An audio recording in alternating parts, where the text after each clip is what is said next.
चलिए आज के लेक्चर का रिवीजन वीडियोस में ओजोनोलिसिस रिएक्शन कल हमने पढ़ लिया था, it is oxidative and reductive ozonolysis. अब इसके बाद अगली चीज है ओजोनोलिसिस में ओजोनॉइड का फॉर्मेशन, उसका मैकेनिज्म। तो हम बोलते हैं इट इज ओजोन जो है वो in the form of dipolar ion इस पर अटैक करेगा अल्कीन पर, इससे क्या बन जाता है, दिस इज मोलोजोनॉइड। मोलोजोनॉइड में कार्बन कार्बन बॉन्ड टूटेगा कार्बन के फेवर में और ऑक्सीजन ऑक्सीजन ऑक्सीजन के फेवर में, यहाँ पॉजिटिव नेगेटिव पाई बॉन्ड, इससे एल्डिहाइड या कीटोन बनते हैं, साथ में डायपोलर आयन। डायपोलर आयन का O नेगेटिव कार्बोनाइल के C पर और कार्बोनाइल का O इसके C पॉजिटिव पर अटैक करके क्या बना देता है यहाँ, तो हम बोलेंगे इधर ये ओजोनॉइड बनवा देता है। ठीक है, अभी जो डायपोलर आयन है इसके बनने को भी हमको प्रूव करना है, तो कैसे करते हैं, तो हम बोलेंगे रिएक्शन में दो डायपोलर आयन यदि आपस में रिएक्शन करेंगे तो क्या बनता है, साइक्लिक डायपरऑक्साइड, और दूसरा एक रिएक्शन को अपन किसी एडिशनल एल्डिहाइड या कीटोन की प्रेजेंस में करवाएंगे एज अ सॉल्वेंट, तो क्या हो जाएगा, तो हम बोलेंगे नॉर्मल जो ओजोनॉइड मिलता है उसके अलावा एडिशनल ओजोनॉइड मिलेगा, जिससे प्रूव हो जाएगा कि डायपोलर आयन बनकर कार्बोनाइल पर अटैक करता है ना। इसके बाद फिर एरोमेटिक कंपाउंड्स जो इनका ऑक्सीडेशन डिफिकल्ट होता है, ओजोनोलिसिस इज ऑक्सीडेशन ओनली, तो कौन सी चीज है, तो हम बोलेंगे कि एरोमेटिक रिंग में क्या है, साइड चेन में यदि पाई बॉन्ड प्रेजेंट होता है तो नॉर्मली रिएक्शन सिर्फ साइड चेन वाले पाई बॉन्ड पर ही होती है, और यदि TiCl3 की प्रेजेंस में करवाएं तो रिएक्शन एक्सक्लूसिवली साइड चेन पर हो जाएगी, बेंजीन पर बिल्कुल नहीं। फिर जैसे बेंजीन यदि अकेली दी है एरोमेटिक कंपाउंड तो इसका ओजोनोलिसिस हो जाता है थोड़े विगरस कंडीशंस में। ओजोनोलिसिस रिएक्शन में अपने को करना क्या होता है, तो हम बोलेंगे हमेशा हमको कार्बन कार्बन पाई बॉन्ड को तोड़ना है, ठीक है, और जो दो कार्बन अलग अलग हुए उनके ऊपर C डबल बॉन्ड O को जोड़ना है। तो सब बेंजीन में 3 पाई बॉन्ड हैं, इनको अपन ओजोनोलिसिस से तोड़ेंगे तो 3 मोल्स ऑफ ग्लाइकोजन मिल जाता है। ठीक है, इसके बाद फिर अल्काइन्स पर यदि यहाँ पे क्या है बेटा R लगा हुआ है, ठीक है, तो इस वजह से ओजोनॉइड बनेगा। फिर वाटर के साथ क्या हो जाएगा, यहाँ पे भी R रहेगा, वाटर और A वाला O H2O2 बनाता है और इसका क्लीवेज होकर क्या बन जाते हैं, 2 कार्बोक्सिलिक एसिड बन जाते हैं। एसिटाइलिन एक्सेप्शन ही जो लिखा हुआ है, एसिटाइलिन की किस में रिएक्शन जो होती है इसमें मेनली ग्लाइकोजन मिलता है और काफी कम अमाउंट में फॉर्मिक एसिड है ना। यहाँ यदि वाटर के साथ जिंक डाल देंगे तो रिएक्शन सारे केसेस में विसिनल डाइकार्बोनाइल पर रुक जाती है। इसके बाद अल्कीन्स का पॉलीमराइजेशन देखा था हमने, तो अल्कीन्स की पॉलीमराइजेशन में कौन सी चीज होती है, तो हम बोलेंगे मैकेनिज्म रेडिकल कैटायनिक एनायनिक कुछ भी हो सकता है। कैटायनिक मैकेनिज्म जो होता है एसिड की प्रेजेंस में होता है, तो जैसे अल्कीन पर H पॉजिटिव से कार्बोकैटायन बनेगा, या अल्कीन के दूसरे मॉलिक्यूल पर अटैक करके नया कार्बोकैटायन बनाता है। टेम्परेचर यदि 80 डिग्री सेंटीग्रेड हो तो रिएक्शन डाइमराइजेशन पे रुक जाएगी, क्या हो जाएगा HSO4 नेगेटिव, यहाँ से हाइड्रोजन ज्यादा निकालेगा स्टीरिक हिंड्रेंस की वजह से, इसलिए ये मेजर और माइनर प्रोडक्ट बन जाता है। टेम्परेचर बढ़ा देंगे तो रिएक्शन आगे पॉलीमराइजेशन पे शिफ्ट हो जाती है।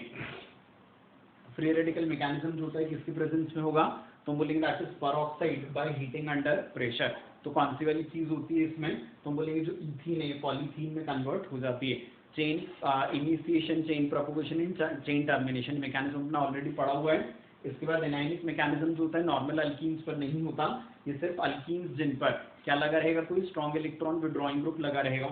उनसे होता है, और बेस कैटेलाइज्ड होती है रिएक्शन। OH नेगेटिव यहाँ अटैक करके इलेक्ट्रोमेरिक शिफ्ट करके क्या बनवा देगा, यहाँ कार्बेनाइन, ये कार्बेनाइन अल्कीन के दूसरे मॉलिक्यूल पर अटैक करेगा, इस टाइप से चेन बढ़ती जाती है। इसके बाद फिर हमने देखा था this concept of 1 to 1,4 addition, तो इसमें कॉन्जुगेटेड डाइईन, इस पर HBr1 इक्विवेलेंट लिया तो कौन सी चीज होती है, तो हम बोलेंगे 1 to 1,4 addition. Free radical mechanism भी हो सकता है और आयनिक मैकेनिज्म भी हो सकता है। यहाँ आयनिक मैकेनिज्म है, क्या हो जाएगा H पॉजिटिव इलेक्ट्रोमेरिक शिफ्ट करके यहाँ कैटायन बनवाएगा जो रेजोनेंस से टर्मिनल कार्बन पर चला जाता है। यदि इस पॉजिटिव पर Br अटैक करेगा तो उसको हम 1,2 एडिशन बोलेंगे, और यदि टर्मिनल कार्बन पर Br जाएगा तो उसको हम 1,4 एडिशन बोलते हैं, है ना। इसके बाद फिर हम कौन सी चीज बोलते हैं, तो हम बोलेंगे 1,2 एडिशन प्रोडक्ट ज्यादा स्टेबल कैटायन के थ्रू बन रहा है, इसका मतलब जल्दी जल्दी बनेगा, मतलब ये काइनेटिक प्रोडक्ट रहेगा। और 1,4 एडिशन प्रोडक्ट जो कम स्टेबल इंटरमीडिएट से बन रहा है लेकिन वो प्रोडक्ट ज्यादा स्टेबल है ज्यादा हाइपर कॉन्जुगेशन की वजह से, तो उसको अपन क्या बोलेंगे, दैट इज थर्मोडायनेमिक प्रोडक्ट। अब क्या होता है, टेम्परेचर भी -80 डिग्री सेंटीग्रेड रखते हैं तो रिएक्शन में 1,2 एडिशन प्रोडक्ट ज्यादा मिलता है, और टेम्परेचर यदि +40 रहेगा तो क्या हो जाएगा, 1,4 एडिशन प्रोडक्ट ज्यादा मिलेगा, है ना। वजह इसकी क्या देखी थी हमने, तो हमने बोला इट इज -80 डिग्री सेंटीग्रेड पर क्या हो जाएगा, 1,2 एडिशन प्रोडक्ट ज्यादा बन जाएगा, बट क्या हो जाएगा इतने टेम्परेचर पर वो प्रोडक्ट टूटता नहीं है तो बनकर बना रहेगा। तो बोलेंगे लो टेम्परेचर हमको वो प्रोडक्ट ज्यादा मिला जिसका रेट ऑफ फॉर्मेशन ज्यादा था, इसलिए क्या हो जाएगा, ये रिएक्शन रेट या काइनेटिकली कंट्रोल्ड कहलाती है। और ये 1,2 एडिशन प्रोडक्ट क्या कहलाता है, रेट कंट्रोल्ड प्रोडक्ट या काइनेटिकली कंट्रोल्ड प्रोडक्ट, ठीक है। उसी टाइप से क्या हो जाएगा, जब टेम्परेचर -80 से +40 करेंगे हम 120 डिग्री सेंटीग्रेड बढ़ाते हैं तो अब क्या हो जाता है, ये CBr बॉन्ड टूटने लगता है और 1,2 एडिशन प्रोडक्ट धीरे धीरे 1,4 में जाने लगता है। 1,4 प्रोडक्ट क्या है, ज्यादा स्टेबल तो बनेगा तो फिर उसका टूटना मुश्किल होता है, तो हम बोलेंगे ज्यादा टेम्परेचर पर धीरे धीरे 1,2 एडिशन प्रोडक्ट 1,4 में कन्वर्ट हो जाता है ना। इसके बाद फिर जैसे ये है कि ये कॉन्जुगेटेड डाइईन है जिसमें दोनों double bond on the same side है, hydrogen one is in platinum, तो क्या हो जाएगा इसमें 1,4 एडिशन प्रोडक्ट रिपोर्ट करेंगे हम, पर यदि कौन सी चीज है, दो डबल बॉन्ड क्या है, ट्रांसफर चले गए, तो कौन सी चीज है, हाइड्रोजन वन इक्विवेलेंट डालेंगे तो 1,4 एडिशन नहीं हो सकता, यहाँ रिएक्शन कहाँ हो जाएगी, उस डबल बॉन्ड के क्रॉस जहाँ हाइपर कॉन्जुगेशन कम था, ठीक है। फिर इसके बाद हमने कौन सी चीज बोली थी, 1 to 1,4 एडिशन में यदि टेम्परेचर स्पेसिफाइड ना हो तो प्रोडक्ट हमको क्या रिपोर्ट करना है, 1,4 एडिशन वाला, है ना। दूसरी चीज हमने कौन सी बोली थी, 1 to 1,4 एडिशन प्रोडक्ट जो होता है, मतलब ये kinetically controlled and thermodynamically controlled product जो होते हैं, ये वाला कॉन्सेप्ट कहाँ कहाँ लगेगा, तो हम बोलेंगे जहाँ कहीं पर भी रिएक्शन में दो प्रोडक्ट्स हों और वो रिएक्शन कंडीशंस में इंटरकन्वर्टेबल हों और टेम्परेचर वेरिएशन से उनकी यील्ड में अंतर आता हो, तो लो टेम्परेचर प्रोडक्ट हमेशा KCP होगा और हाई टेम्परेचर प्रोडक्ट हमेशा TCP होता है। इसके बाद डायल सेल रिएक्शन में हमने क्या बोला था, कॉन्जुगेटेड डाइईन पर डाइनोफाइल का 1,4 एडिशन क्या कहलाता है, डायल सेल रिएक्शन। डाइनोफाइल क्या होता है, C डबल बॉन्ड C या C triple bond C। Reaction का मैकेनिज्म क्या होता है, इट इज कंसर्टेड होता है, इस वजह से यहाँ पे डाइनोफाइल यदि सिस अल्कीन लोगे तो फाइनल प्रोडक्ट से सो ट्रांस ले तो फाइनल प्रोडक्ट ट्रांस होता है ना। डाइईन जो होती है इसमें हम क्या बोलते हैं कि सिसॉइड, ये सिंगल बॉन्ड के लॉन्ग यदि दोनों डबल बॉन्ड सेम साइड है तो ये S सिस या सिसॉइड कहलाता है, तो सिंगल बॉन्ड के लॉन्ग दोनों डबल बॉन्ड यदि ऑपोजिट साइड है तो ये ट्रांसॉइड या S ट्रांस कहलाता है, ठीक है। डायल सेल रिएक्शन जो होती है ये सिसॉइड के थ्रू ही होती है ना। इसी के बेसिस पर हमने कौन सी चीज बोली थी कि जो कॉन्जुगेटेड डाइईन अपने आप को किसमें, इसमें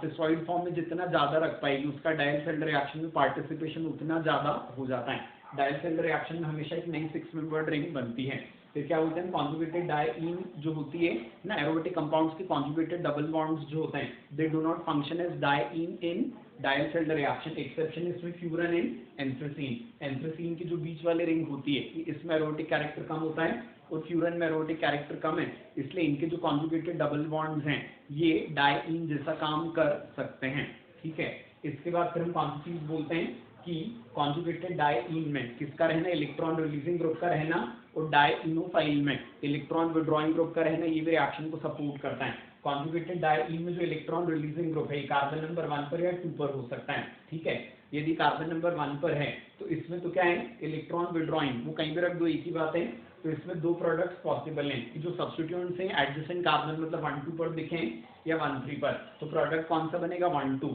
और कौन सी चीज है, कॉन्जुगेटेड डाइईन में भी जो इलेक्ट्रॉन रिलीजिंग ग्रुप है कार्बन नंबर 2 पर है, तो फिर से दो प्रोडक्ट्स पॉसिबल हैं कि प्रोडक्ट बनने के बाद सब्स्टिट्यूएंट पोजीशन नंबर 1 और 4 पर दिखें या 1,3, तो हम बोलेंगे दोनों ही केसेस में क्या होता है, तो हम बोलेंगे रिएक्शन जो होती है वो कहाँ, प्रोडक्ट जो बनता है वो क्या बनता है, या तो 1,2 बनेगा या 1,4, 1,3 कभी भी नहीं बनता। वजह क्या होती है, तो हम बोलेंगे Y और Z इनके इलेक्ट्रॉन रिलीज एंड विड्रॉल से ऐसे ही कार्बन पर पॉजिटिव और नेगेटिव चार्ज आते हैं जिससे प्रोडक्ट या तो 1,2 या 1,4 बनता है, 1,3 कभी भी नहीं बनता, ठीक है।